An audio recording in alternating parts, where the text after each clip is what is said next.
we are now recording. So, hey everybody, Awesome. I'm Hydra. I have with me today, which is one Starcoma, which is very unusual because we would have Venom, but she unfortunately cannot be with us today. Oh damn. Yeah, I know. Is she okay? Yeah, no, she's fine. She's totally fine. That's right. Yeah. So I've been trying to do something like this for a little while now, trying to get someone on for an interview of some kind. So I do appreciate you coming on for this. That's okay. It's a pleasure. Yeah. I just kind of have some questions that obviously interview kind of ask you. And Odyssey, hello, welcome in. Hi, Odyssey. Yeah, just kind of interview stuff, get it, just talk through them. All right. Yeah. Sure. So my main kind of question is, what made you want to start releasing music? Pursue music. Yeah. Yeah. Well, I've been into metal music for quite a long time. And growing up, my dad was a musician, not a very good musician, but he was still a musician nonetheless. And obviously, at the point, I didn't know any better. So, um, he was an inspiration at first because he had a drum kit in his house uh, that I then tried to start playing, but I couldn't do the kick drum and everything else at the same time. Yeah. I could do the arms or I could do the legs. I couldn't do both. Um, but so he was like, "Well, look, you got lanky fingers, so why don't you try guitar instead?" So he bought me my first guitar. It was a Cruiser. It was a blue Cruiser. I can't remember what the model specifically was, but something that he got for really cheap at like um, what are those shops called where you like money trading Oh places? You know, yeah, where you yeah, just yeah, I know go what and you you mean. take your crap in. Yeah, yeah. Oh, by the way, are we allowed to swear? Oh, absolutely. Or is it? Yeah, okay, that's fine. Because sometimes I just do. So, um, so yeah, so I picked up the guitar first, and then well, second, I suppose. And really from there, I really wanted to pursue just learning how to play. It took me about a year before I even learned my first riff because I couldn't make sense of music, as in sheet music, and then I also couldn't make sense of tabs. And it wasn't until I met my friend from the Isle of Man who actually told me how to read tabs. And then the first thing I learned was Toxicity by System of a Down. But crucially, uh, I don't know how much you know about tunings and stuff, but for anyone who does know about tunings, it's in drop C, but I was playing it in standard. So and not understanding the difference there and all that sort of stuff. Um, so it really just blossomed from there. Once I had learned how to read tabs and then uh, about different tunings and all that sort of stuff, it just went from there. And then I met someone in secondary school, or I think it might be high school in other countries or other parts of Britain. Um, he was a bassist, and he kind of liked the same music as me, so we started writing a couple of songs together. Wasn't really going very far, but then he introduced me to his best friend, and essentially I stole his best friend. Excellent. Yeah, and he he was a guitarist. He was a lead guitarist, um, and we got on like a house on fire, and started writing song after song after song after song. And over the next sort of 3 or 4 years, essentially we must have written about easily triple digits of songs. Most of them were deleted because they were shite, but quite a few of them stuck around and are still uh, listenable today because there's a couple of songs that I've actually started recording. Um, and then our tastes in music kind of started differing a little bit. So he then started pursuing his own sort of things, and I started pursuing the Starcoma side of things. But life sort of took over. I stopped writing music for a long time. There was about a year or two's gap of me playing guitar, and then it sort of started kicking back up again in 2019, just before the whole COVID lockdowns, and it was during COVID that it really shot off because as everyone knows, we all had time to do things. So I started working on my music and recording the songs that I had written back when I was like 19, 20. Recorded the first two albums, and then it's just blossomed from there, really. Yeah. Yeah. I mean, obviously, I discovered you about 2-3 months ago. Mm-hmm. By which point I thought, yeah, I knew that metal kind of is the type of music that I have started to listen to a lot more. Mm-hmm. So did you not beforehand? I mean, a lot of the stuff I've now discovered Okay. from being in your streams. Damn. Yeah. That's pretty cool. So my music taste is going down a lot of the heavier route, as currently kind of is now. That's how that is. Uh-huh. So were you into the more like the My Chemical Romance side of things? Yes. So you mentioned that for the name of this podcast, right? Yes. Yeah. Okay. The kind of emo, Mm-hmm. like Premium Horizon type stuff from 2013, which you class as proper heavy or. Well, I don't know much about Bring Me the Horizon prior to the sort of songs that I've learned recently, but I don't know what they used to be like. Yeah, I mean, 2009 through 2013, they were probably pretty heavy because 2009 Pray for Play, deathcore kind of. Oh, Yeah, okay. yeah. And then I think I was in a deathcore band in 2019, helping to mix stuff. That's something that Nice. I've started pursuing as well. Nice. Yeah. Someone in chat said they had a question for you. Yeah, Victor, I've seen it. oh, it's Sunworks. Hello. It's a joke question Oh. regarding my music. They said, is it on MySpace? Is my music on MySpace? It used to be like a bit that I did on my stream where I would say you could get my music anywhere except for MySpace, basically. Excellent. So we've covered what made you want to release music, but probably what made you choose the Starcoma name is another. So I don't know if you.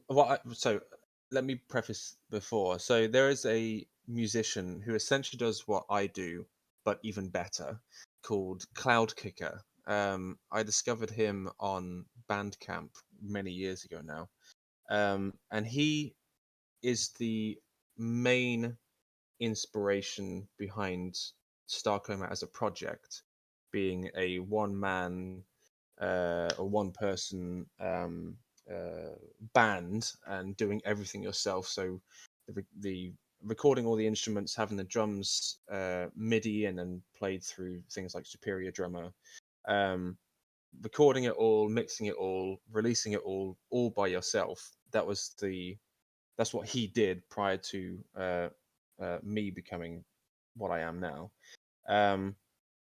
And along that lines, when I was sort of being inspired by his music, I started writing the Starcoma stuff as well. And you, if you were to have a look at songs like that's just been on my most recent album, Elam, there's a couple of songs there. The first track 2 and track 3, they were the first two songs that I ever wrote as Starcoma. And if you were to listen to the album The Discovery by Cloudkicker, you will notice just how similar those are in terms of the styles and the sounds. And then from there, I tried to start branching in my own sound. But along that sort of thought process of his name being Cloud Kicker, and I was like, it just sounds like it's two words put together, not realizing that I think it's Jet Cloud Kicker was a cartoon character from, I think it's maybe, I don't think it's DuckTales, but something like that. And that's where he got the name from. So I was trying to think of something that sounded cool that maybe necessarily didn't mean anything. So then I started thinking about, because I've always loved space, Anything to do with space fascinates me no end. Um, I started thinking of space, and then I started thinking about black holes, but I didn't want to just be named black hole or something like that. And I thought, well, a black hole is essentially a dead star, but dead star is a bit depressing. What's another word for like being dead? Maybe kind of coma is a little bit. So then I just put star and coma together, and that's it. Yeah, See that's that it. when you actually hear it, it's an interesting story to begin with until Yeah, it's right up definitely until the anticlimactic. Yeah, end. yeah, yeah. Yeah, Yeah. but it sounds cool, you know. Yeah. That's Yeah. what I Yeah. wanted. I wanted something that sounded cool, but I've always liked the sort of self-deprecation humor, so I don't mind that the story ends in a bit of an anticlimax because it you know the meaning behind it doesn't actually have to be anything. Um, and it's that old cliche of I'll let other people decide what it means. Welcome in, Mrs. Starcoma, by the way. Hello, Mrs. Starkham. Uh, Kind of Sarcoma, sounds like like the cancer. cancer sarcoma. I do have a slightly amusing story. I wouldn't say it's funny, but I have an amusing story about that exact thing. And that is You- when I worked at my local theatre, I did a very nothing drawing. It was like a stick figure drawing of some kind, like a bit of a joke drawing for my boss at the time. And I signed it Starcoma, but it was kind of illegible. And one of the other members of staff came in and said, "What does that say?" And I said, "Oh, it says Starcoma." And she said, "That's very offensive." And I went, "How is that offensive?" She said, "It's a type of cancer." I said, "No, it's not. Sarcoma is not a type. Yes, it is a type of cancer. I know someone who's got it." And she started getting really upset about it. And I said, "No, hold on. I think you may have misheard me. It's star coma, not sarcoma. I know that sarcoma is a kind of cancer. I wouldn't just write types of cancer all over the place." Excellent. That's. I mean, I can see how a mistake can be made, but Yeah, yeah. Like I say, it was quite illegible, so I don't blame yeah, her per se. But it was a kind of an easily triggered moment, you yeah. A lot of the questions we've covered within that first response, which is quite annoying. know. I do have one there, which is in your Twitch chat. How do you deal with people that aren't interested in your music or like are rude about your performances? um, I can't say anyone has actively ever said they don't like my music.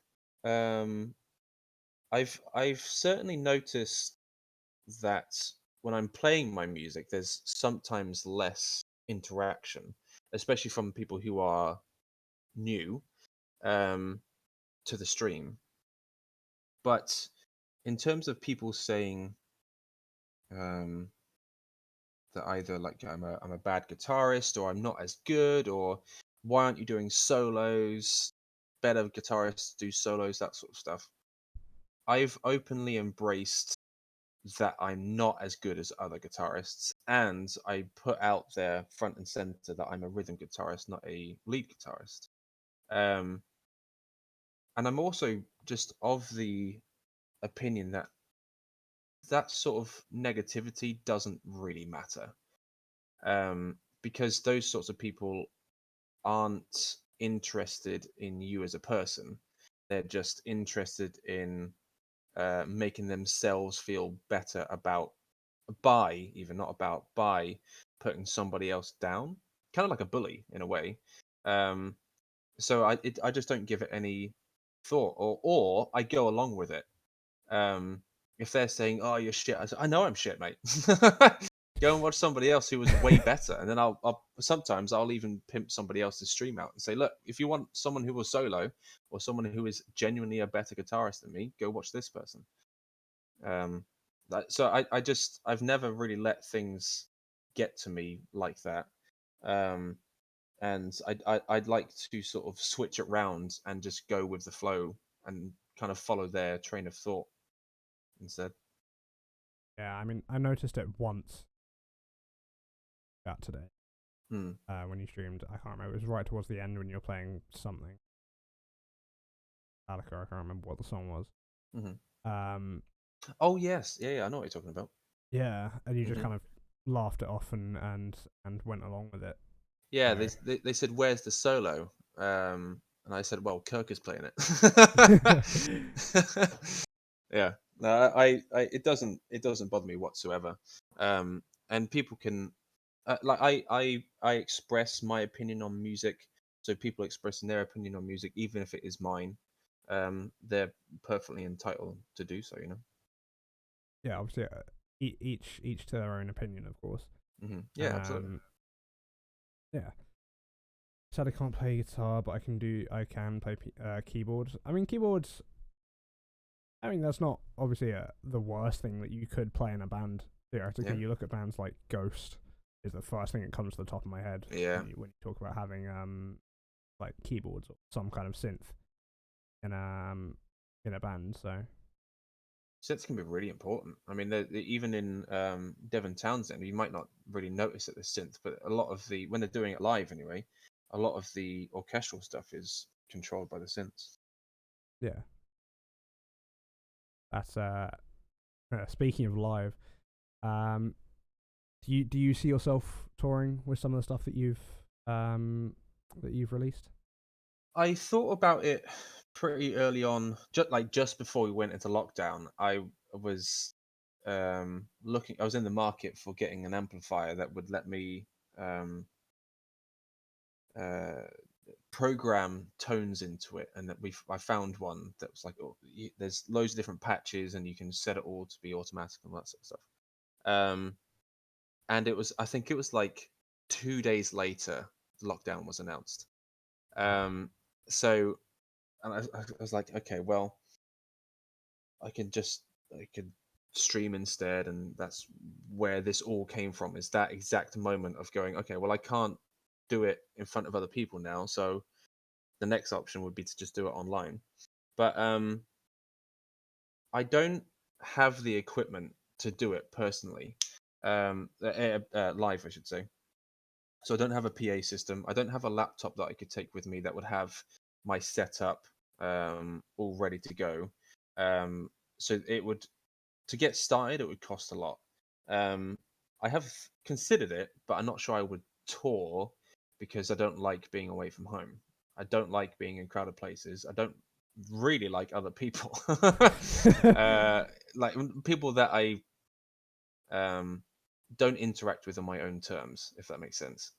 Yeah. Um, I'm very introverted, which maybe doesn't come across on streams very much, but I have a social bar, and once that meter is filled, I shut down and don't want to be around anyone anymore. Yeah. Um, Plus, I just don't travel well.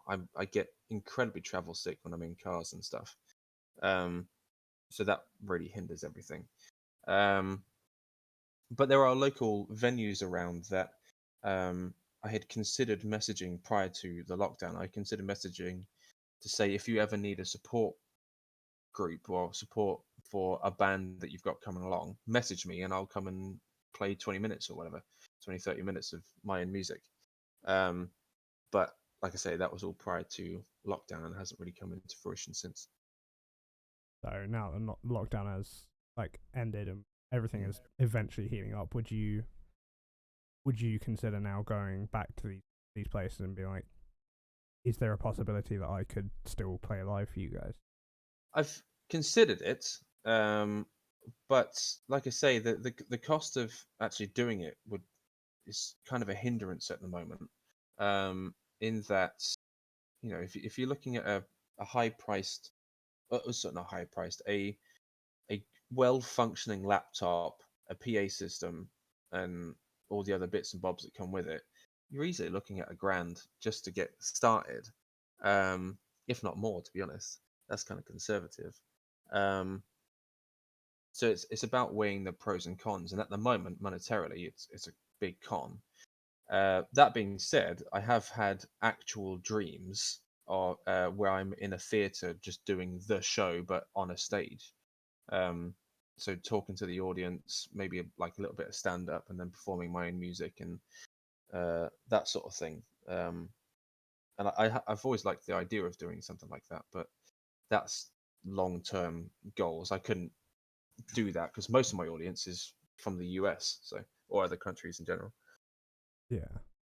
honestly saying, I'm not sure I'm of um the level of notoriety that people would travel from other countries to come see a 2 hour show. yeah, no, You know? honestly saying that would be pretty cool. Not gonna lie. Yeah, I mean, I would love to do it because I've been on stage a couple of times doing what are called pantomimes. I'm sure you know what pantomimes are, being from the UK.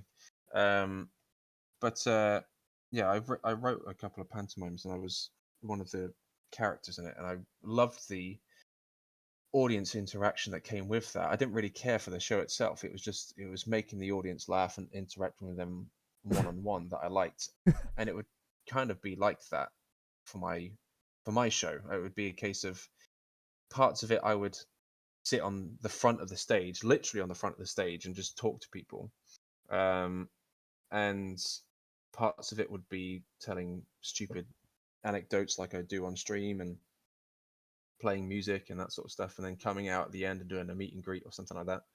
Um, that would be a cool thing to do a couple of times a year or something. You know? Yeah, no, absolutely. Mm. I mean, obviously, especially if you're trying to travel about the country, it's gonna cost a hell of a lot as well. Yeah, I mean, the luckily the venue that I've got that I used to work at, the theatre that I used to work at, I have a very deep rooted connection with them, and it's a fairly sized venue as well. It holds just under 700 people, um, and that will always be a home for me, and I will always be welcome there. Um, so that would be the hub. That would be where I go, and it's literally just down the road. So it wouldn't cost me wouldn't cost me anything really to do it there. I'm not sure I would ever be up for touring though. So it would Yeah. be a case of you either all come to me or that's it. As a, we all come to where you are, or Yeah, yeah, yeah, it's just not gonna happen at all. yeah. Yeah, of course. Uh-huh. um, yeah. I mean, with a lot of small bands, they don't really like to tour. They kind of just play smaller shows. Hmm. One um, I guess it's still what they would want, but I think the problem is nowadays that money isn't in touring anymore, and to be honest, money isn't in albums either. I think Ola England, a big guitarist on YouTube, um, he said that money is in singles now. You shouldn't really do it. No one really cares about albums. They just care about individual songs. Um, and I kind of see the point at the same time, but musically, I don't think anyone should go for just singles. Albums are important in a way, but people's attention spans don't last that long, and um, because of the cost of touring, bands are just going to do what I mean. Even famous bands are doing this now. So there's bands like Spirit Box and Monuments. Uh, both of those come to mind. They're all doing YouTube videos. They're doing playthroughs of their own music, and these are like prominent bands. Um, and that's where you gain an audience now. I mean, they still tour, of course, but that's where you gain an audience. Is capturing people online and then hopefully catching enough so that you can tour reliably because you've got, let's say, 1,000 followers in Norway and then 10,000 followers in the US. You know, you've got that pool um, of people that when you travel there, you've got a reliable audience that could potentially come and see the show. You know, yeah, no, of course. yeah. I mean, I guess we stick on the subject. Um, if you could open a show for any artist, who would the artist be? Oh, um, well, it's kind of a loaded question in a way, in the sense of I would want to say Devon Townsend because he is my idol. His music changed my life, but at the same time, I never want to meet him because he's my idol, right? Um, it's kind of like a backhanded compliment, I suppose. His music means so much to me, but the idea of meeting him and then him potentially being a dick, or Yeah, like maybe he's just having a bad day or something like that, and but the interaction I have with him is negative. I don't want that ever to happen. So on the same vein, I would and also wouldn't want to open for him because he has such a high threshold of um, talents, and you need to meet that. Otherwise, you're you're not good enough for him, and I wouldn't want to not be good enough. You know, um, but I kind of,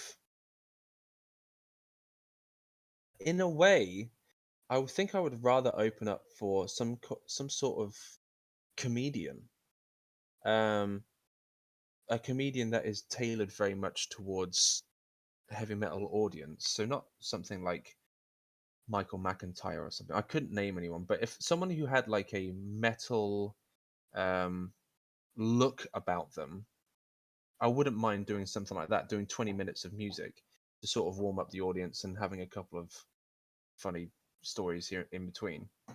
Yeah. That sounds like it would be pretty cool. Um, in terms of bands, though, I mean, if Cloud Kicker ever did the UK, and again, I highly implore you to go and seek his music out because it's all free, like mine is on his Bandcamp, and it's just phenomenal the stuff that he does. Um, he once did a US tour with the band Intronaut as his backup musicians. If he ever did a tour like that in UK, I wouldn't mind doing opening up for that for sure. Yeah. Hey, man. Um,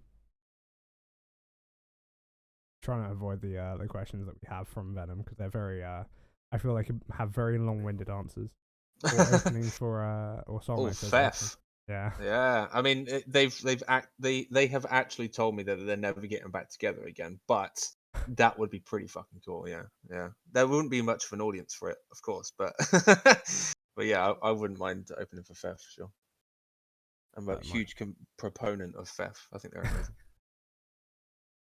uh, I think one last question from me before we switch over to Venom's questions because they're Okay, very long-winded. all Which right. are what is your creative process like? For my music, Yes. okay.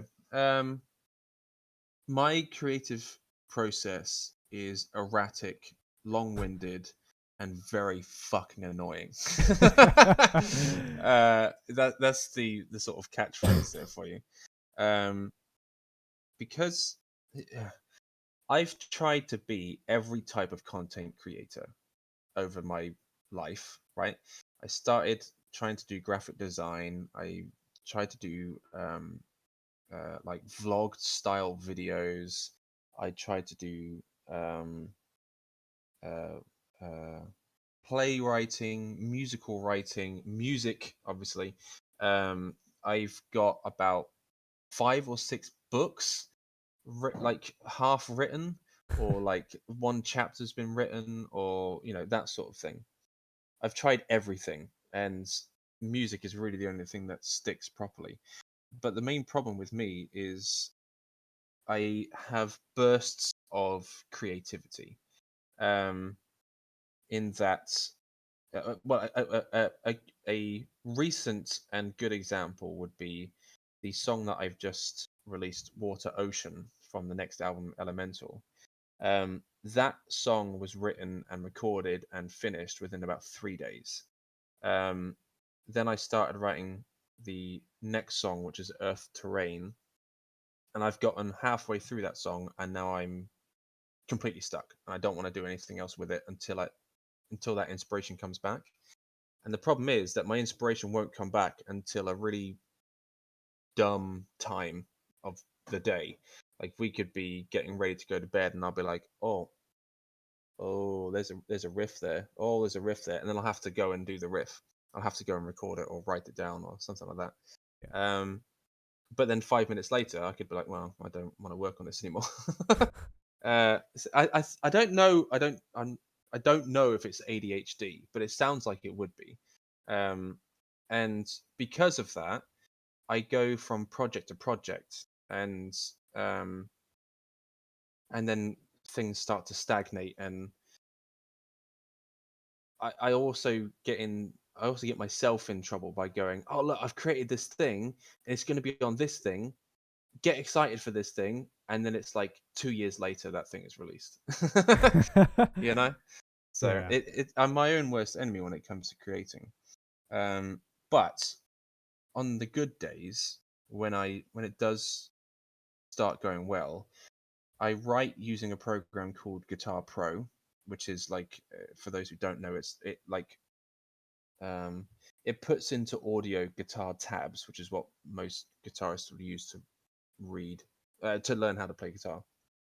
And you can hear what you're writing out as you're doing it. So it's kind of like a demo version of a song. It's like a demo of a demo of a demo version of a song.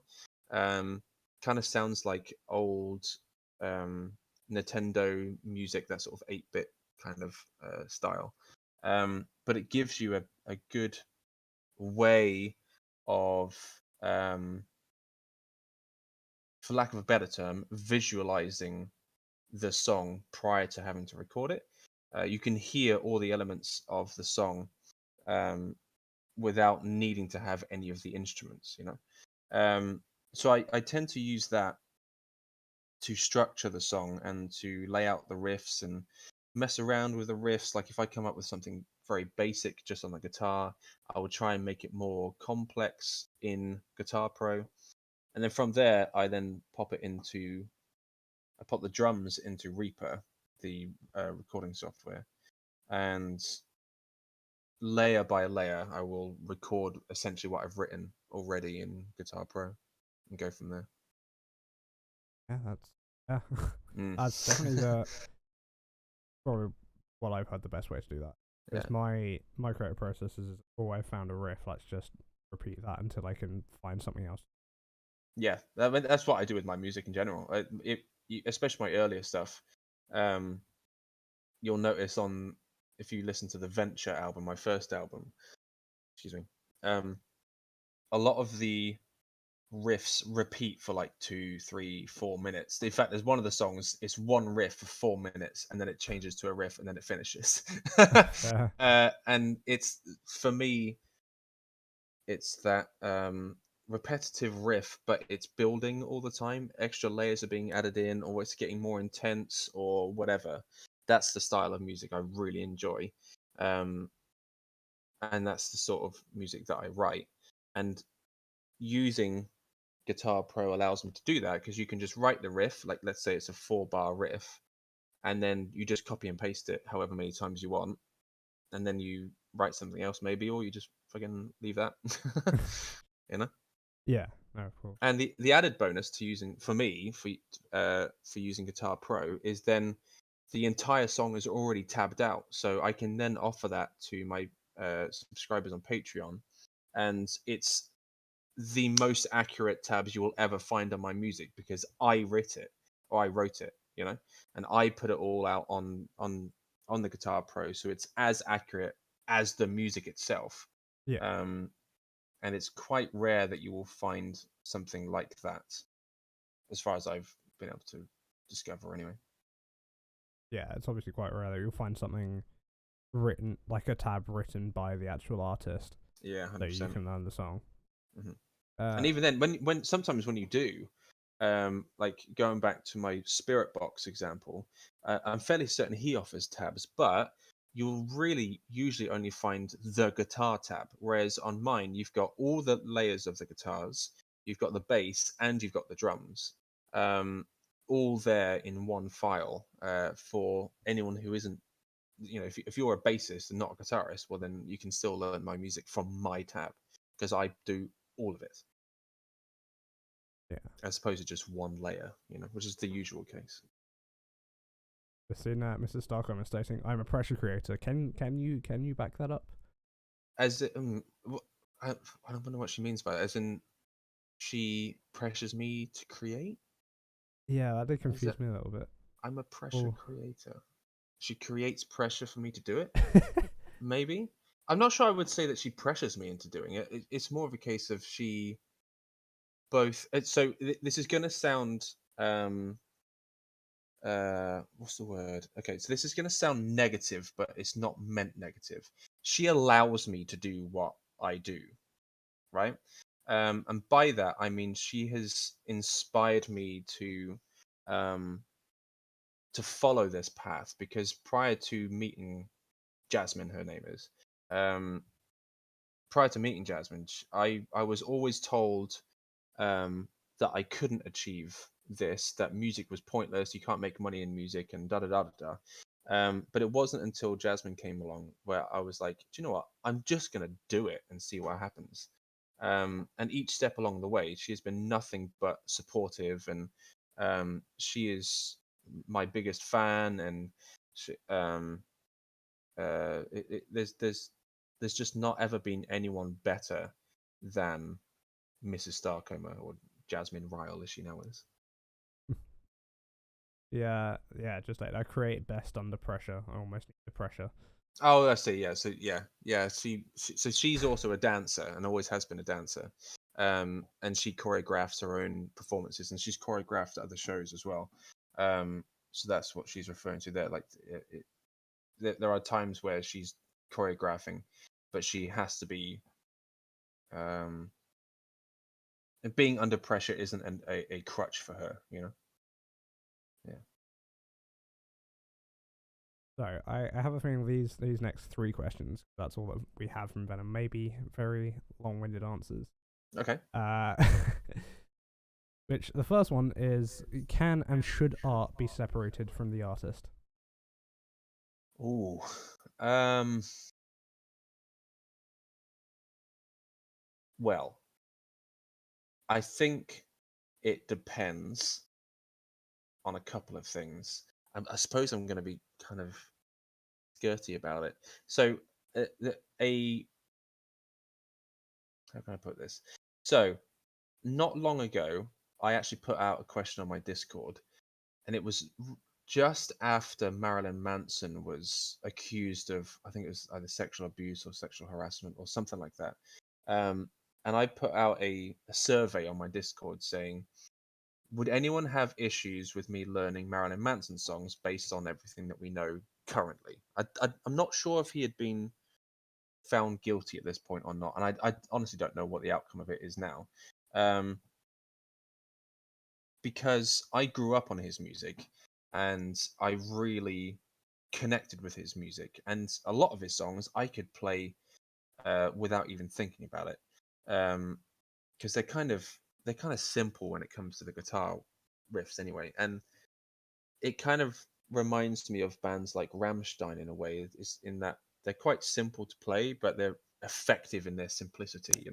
Yeah, The kind of less is more mentality. And overall, it was a case. It was the survey said go ahead, but there was quite a few people who I think of being quite prominent within my audience base that said no, and they are the reason why ultimately I didn't learn any. Um, and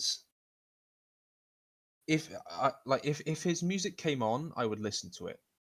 If But I wouldn't follow him on any social media, or I wouldn't listen to anything that he had to say um, about anything, be it political or life advice or anything like that. I wouldn't listen to him uh, if he was talking. But his music, I would listen to if it came on. I'm not sure I would choose to put it on, but um, and it's the same for me with things like Michael Jackson.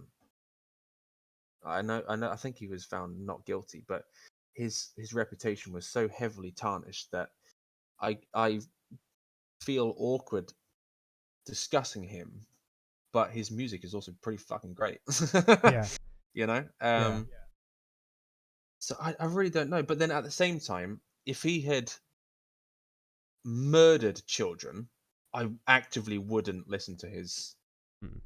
um his music. Or if he was found guilty of what he was accused of, I also wouldn't listen to his music.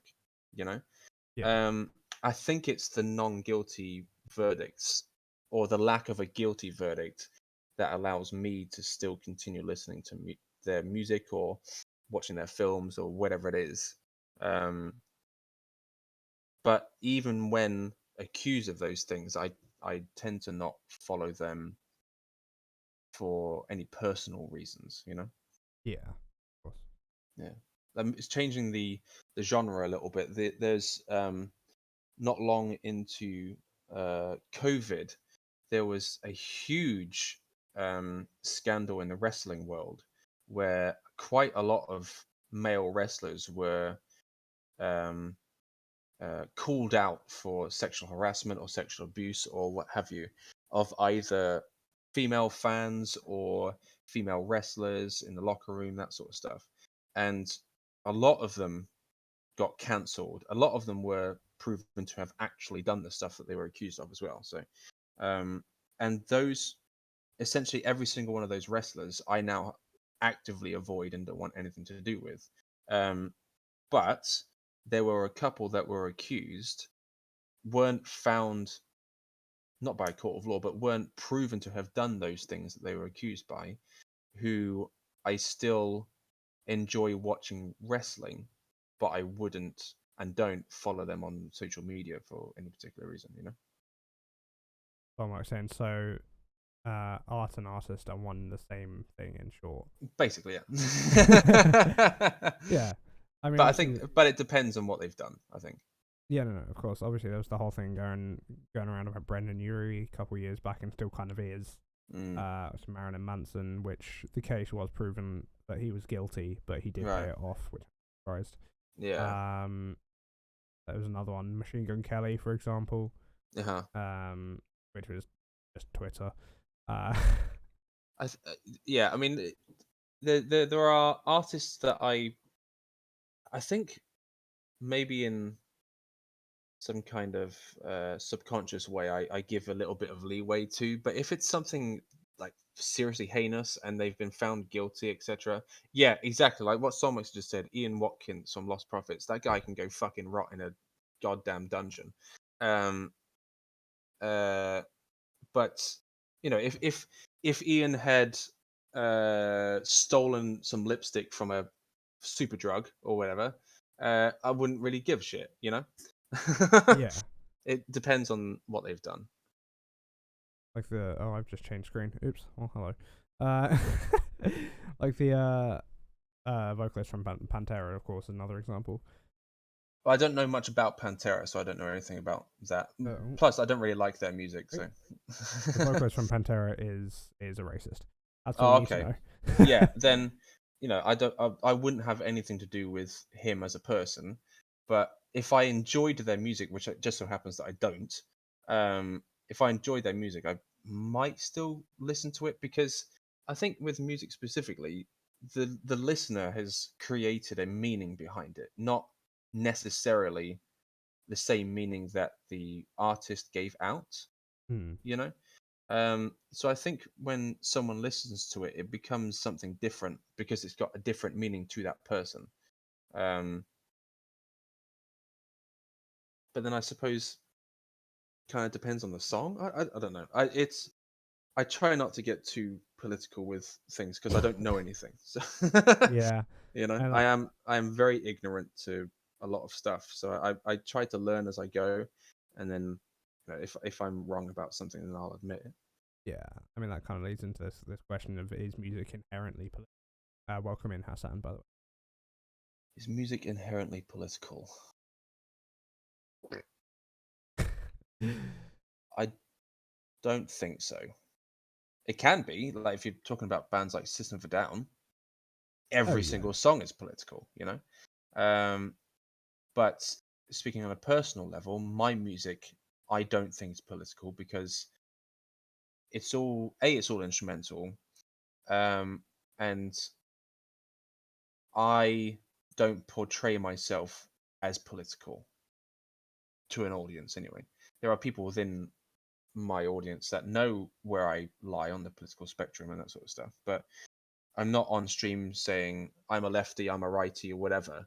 Um, so yeah, I think no, I don't think it is inherently political, but I think it obviously can be. Yeah, obviously it can be depending on song and artist. Yeah, I mean, Yeah. what did I see recently? It wasn't too recently. It was about a year ago, I think now. But there was a rally that I was watching It doesn't matter whose rally it was, but they were playing a song that was like the complete opposite to what you would expect to hear at this particular rally. And the band even came out and said, "We don't want you using our music at your rally." Um, so I don't think it's inherent, but I think people can certainly use music for political gain and or subterfuge. Um, yeah, I lost my train of thought, but yeah, Yeah, no, no. I think this will be the final question, unless I can come up with anything based off your answer. all right. Uh, is all or any music allegorical, and does it make it better if it is? What does allegorical mean? Let's look it up, shall we? Yeah, let's allegorical. Allegorical. Unless someone in chat can define it before I. Allegory. Allegorical, constituting or containing allegory, which doesn't help. It means it is based on something or describes something.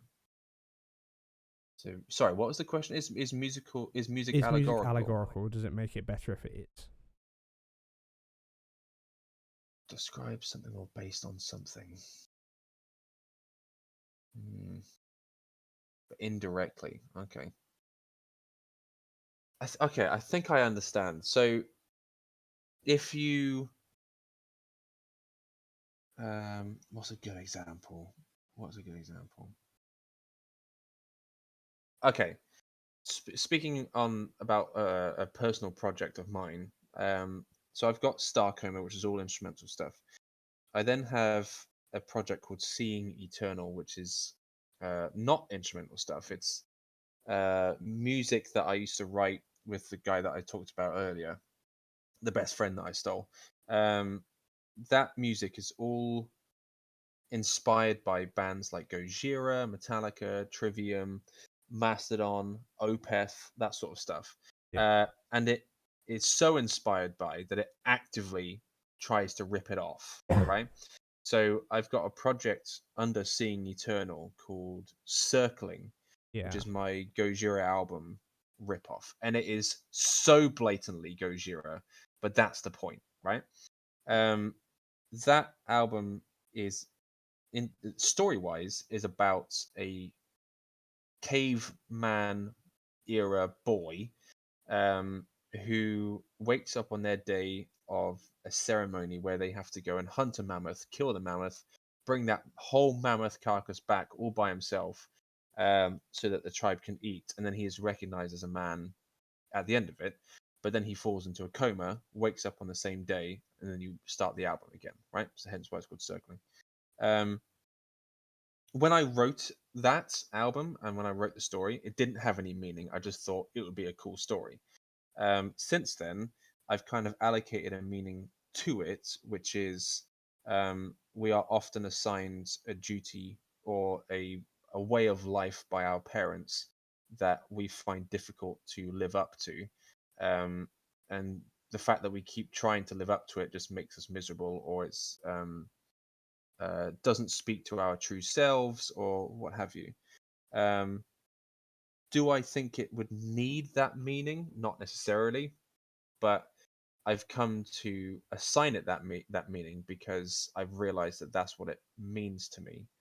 Um, but then on the other end of that spectrum, if you look at the song titles on some of my earlier albums under Starcoma, certainly on Venture, they are meaningless in their title, right? So there's one called Vigil upon acceleration of heartbeat. No idea what that means. I thought when I wrote that vigil was short for vigilant, not knowing that vigil is a kind of thing that you do when someone dies. Um, and then there's another one called Keep Calm and Design the Mountains. Just thought it sounded cool. It doesn't mean anything. There's nothing allocated to it in a hidden way or anything like that. But the song titles seem weirdly enough to match the music, even though there's no lyrics in the music to give it a meaning or anything like that. It's just a case of whatever sounded cool to me is what I made the song title. Um, but then there's a lot of music, certainly in sort of in the pop genre, where there isn't any meaning behind the music. It's just, or at least not any hidden music, any hidden meaning behind the music, because most of it is about dancing or falling in love or having sex or partying. Yeah, You know, and it's all up front and there. So I don't know. I think it makes it better to the person who's listening to it. I don't think it necessarily makes it better in general to have a meaning or a, a hidden meaning.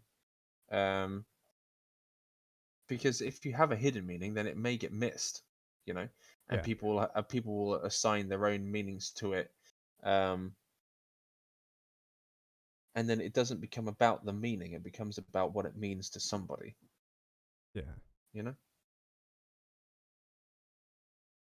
Hashtag how long can I make this title without it being good? I I mean, not What's my longest song title? you, Let me have. Let me open up my iTunes and I'll tell you what my longest one Limbo, is. you say that, but just look at Fallout Boy, for example. You There's have a band called Nile.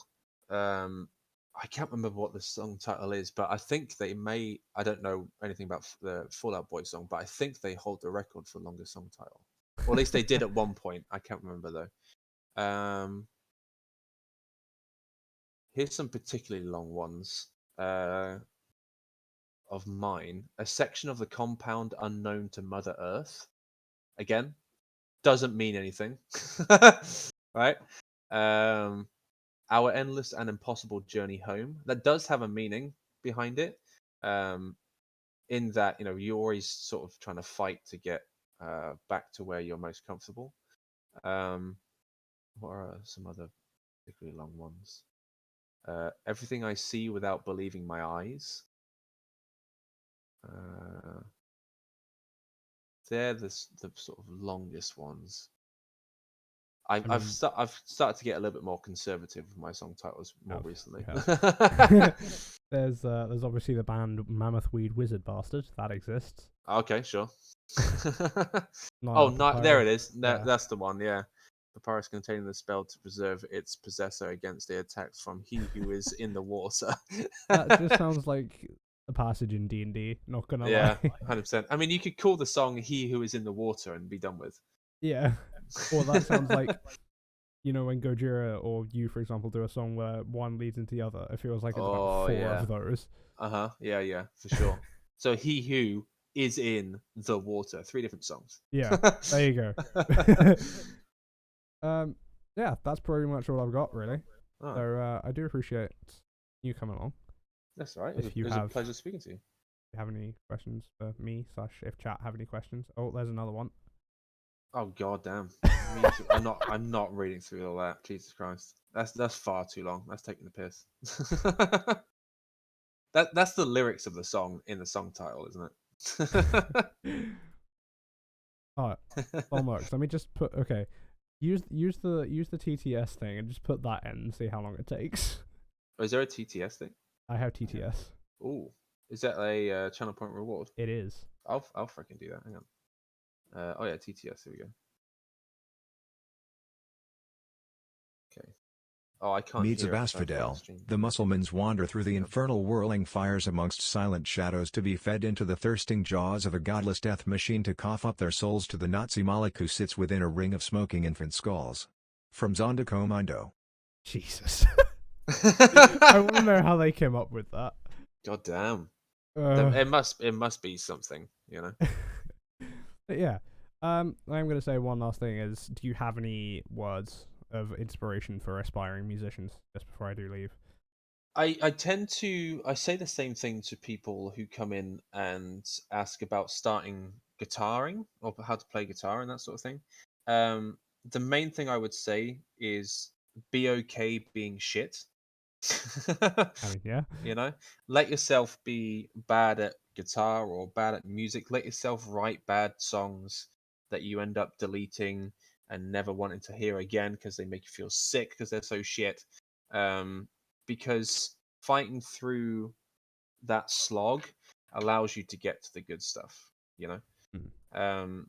And even now, I don't think I'm a good guitarist or a good musician. I just enjoy what I do. That's all I care about. Am I having fun? Great. If other people don't like my music, fine. You know, as I've said before, we all like different music, and I don't expect everyone to enjoy my music. I write it because I enjoy it. I listen to it all the time.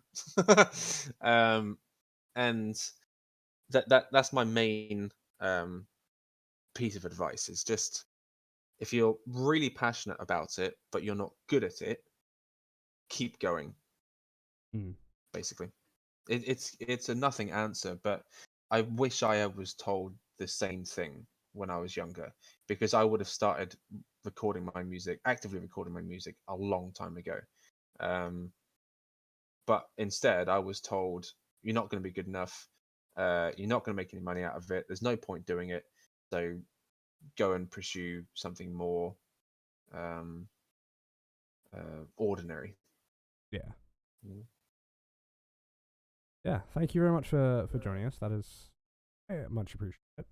As I very much enjoyed having my very first interview. So thank you very much for having me. Yeah, so much. Yeah. There's no outro to the podcast. Just that's it. All right, great.